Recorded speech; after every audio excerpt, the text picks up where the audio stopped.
여러분 주변 사람들과 똑같이 드시는데 유독 본인만 살이 찌시나요? 배는 점점 단단해지고 식사 후엔 어김없이 졸음이 쏟아지시나요? 심지어 혈당 수치까지 오르락내리락 한다면 지금부터 제 이야기에 집중해 주십시오. 그간 수많은 어르신을 보면서 한 가지 분명하게 깨달은 사실이 있습니다.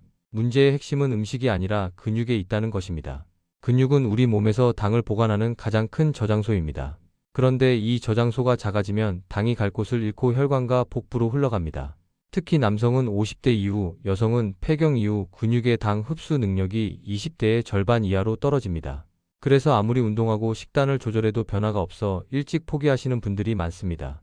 젊을 때보다 두세 배 더 노력해야 효과가 나타나는데 60대 몸으로 20대처럼 살 수는 없지 않습니까? 그래서 오늘은 다른 제안을 드리고자 합니다. 근육을 2배로 늘리려 애쓰지 마십시오. 대신 지금 있는 근육이 2배로 효율적으로 일하게 만드십시오. 그 방법이 바로 매일 아침 식초 한 잔입니다. 얼마 전 만난 박 여사님 이야기를 들려드리겠습니다. 72살, 키는 158cm의 몸무게는 64kg이셨습니다. 젊었을 때는 45kg을 유지하셨다며 늘 자랑하셨지요. 그런데 폐경 이후 몸이 완전히 달라지셨다고 하소연하셨습니다. 선생님, 예전엔 다리에 힘이 있었는데 지금은 계단만 올라도 숨이 차요. 배는 자꾸 나오는데 팔다리는 가늘어지기만 하고요. 박 여사님의 허벅지와 엉덩이 근육량이 현저히 줄어 있었고 내장 지방은 상당히 증가한 상태였습니다. 혈당 수치도 공복 기준 120을 넘나들고 있었습니다. 요즘은 밥만 먹으면 바로 누워야 할 것 같아요. 집안일도 힘들어서 자꾸 미루게 되고 기운이 없어요. 전형적인 근육 감소와 대사 저하 증상이었습니다. 당뇨약 처방을 고민하던 차에 저는 박 여사님께 식초를 권해드렸습니다. 매일 아침 식사 후에 식초 한 숟가락을 물에 타서 드셔보세요. 꾸준히 드시면 분명 달라지실 겁니다. 박 여사님처럼 근육이 줄어들 때 우리 몸은 분명한 신호를 보냅니다. 첫 번째 신호는 식후 졸음입니다. 밥을 드신 후 30분에서 1시간 사이 견딜 수 없는 졸음이 쏟아진다면 혈당이 급격히 올랐다 내려가고 있다는 뜻입니다. 근육이 당을 제때 흡수하지 못해 혈액에 당이 넘쳐나고 이를 처리하려고 인슐린이 과다 분비되면서 나타나는 현상입니다. 두 번째 신호는 딱딱한 뱃살입니다. 배를 만졌을 때 말랑하지 않고 단단하게 느껴진다면 내장 지방이 쌓이고 있다는 증거입니다. 근육으로 가지 못한 당이 간에서 지방으로 바뀌어 복부에 축적되는 것입니다. 세 번째 신호는 쉽게 느껴지는 피로감입니다. 조금만 움직여도 힘들고 예전엔 쉽게 하던 일도 이제는 부담스럽게 느껴진다면 에너지 대사에 문제가 생긴 것입니다. 이런 신호들을 무시하고 지나치면 결국 당뇨와 고지혈증으로 이어집니다. 많은 분들이 혈당 관리를 위해 노력하시지만 잘못된 방법으로 오히려 상황을 악화시키는 경우가 많습니다. 첫째, 과일을 디저트처럼 드시는 습관입니다. 식사 직후 과일을 드시면 이미 올라간 혈당 위에 과당이 더해져 혈당 스파이크가 심해집니다. 과일은 식사와 최소 2시간 간격을 두고 소량만 드셔야 합니다. 둘째, 식후 바로 눕는 습관입니다. 밥을 드신 후 소파에 누워 텔레비전을 보시면 당이 근육으로 가지 못하고 고스란히 지방으로 전환됩니다. 식후 5분만이라도 집안을 천천히 걸어 다니십시오.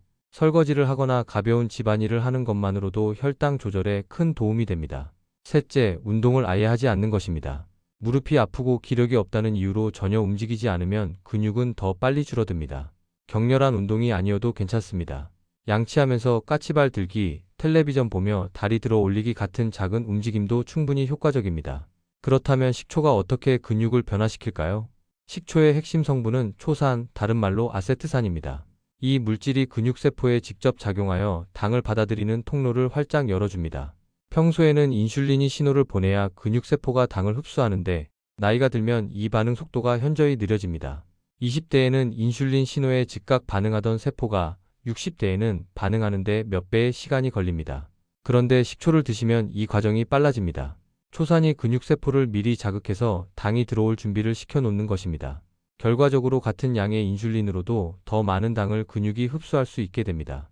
실제로 최근 연구 결과를 보면 하루 15ml 이상 식초를 꾸준히 섭취한 사람들은 공복 혈당과 식후 혈당이 평균 30% 이상 낮아졌습니다. 장기 혈당 지표인 당화혈색소 수치도 의미 있게 개선되었습니다.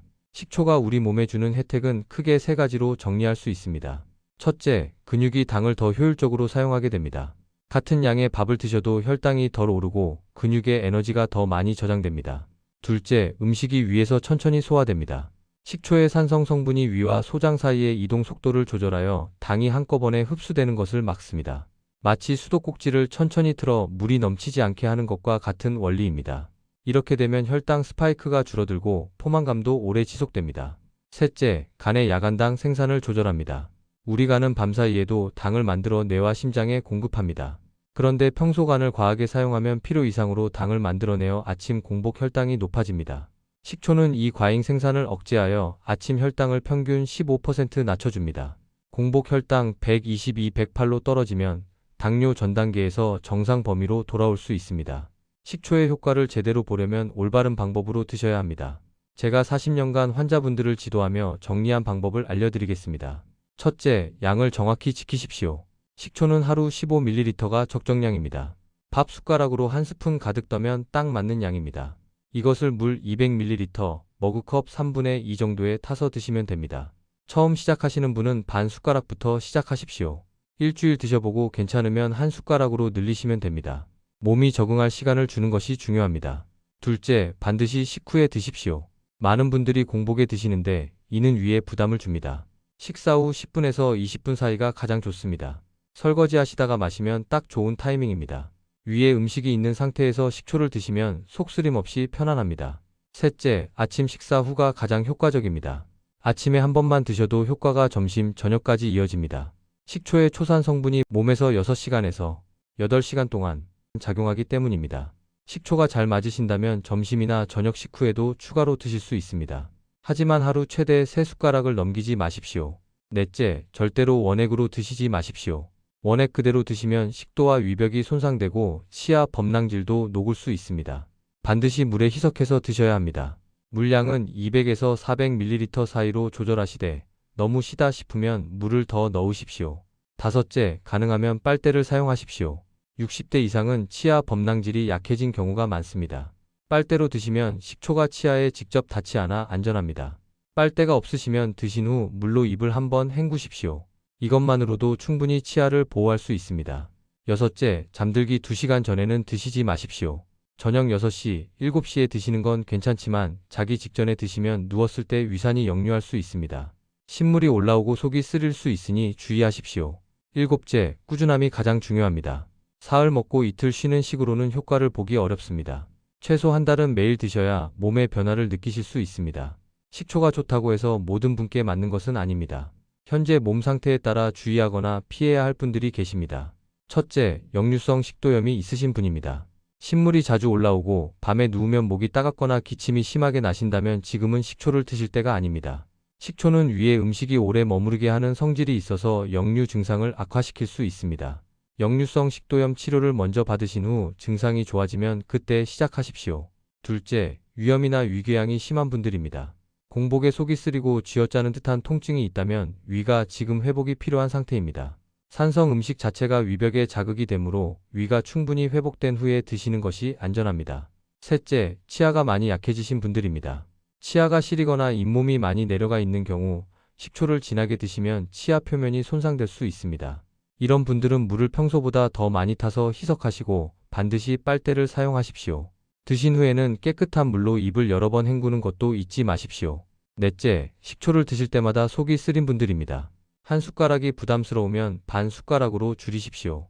그래도 속이 불편하시다면 무리해서 드시지 마십시오. 몸이 받아들이지 못하는 신호입니다.